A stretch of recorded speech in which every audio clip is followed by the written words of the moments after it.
د افغانستان معلولینو لوبډلې بنګلادیش معلولینو لوبډلې ته ماتې ورکړه. سلام او مینه خوږو ناظرینو ملګرو، ستړي مه شئ، وخت مو په خیر. افغانستان معلولینو لوبډلې بنګلادیش معلولینو لوبډلې ته ماتې ورکړه.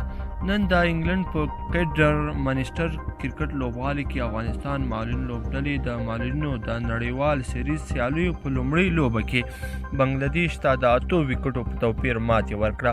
بنګلادیش پچه وګټله او توپوهنه یې غوره کړه چې د ټولو لوبغاړو په سوځېدو سره یې په 20 اورونو کې افغان لوبډلې ته د 139 منډو هدف ورکړ.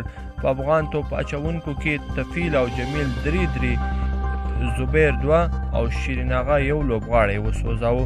افغان لوبډلې ورکړل شوی هدف د 2 وکټو په لاس ورکولو سره په 15 اور کې ترلاسه کړ. په توپوهنه کې محمد اشرف 1 سوځېدلی، جمیل 38 او محمد الله 14 زیاتې منډې جوړې کړې. محمد اشرف چې د شپږیزو او 8 څلوریزو پر مټ 1 منډې کړې د لوبې غوره لوبغاړی ونومول شو.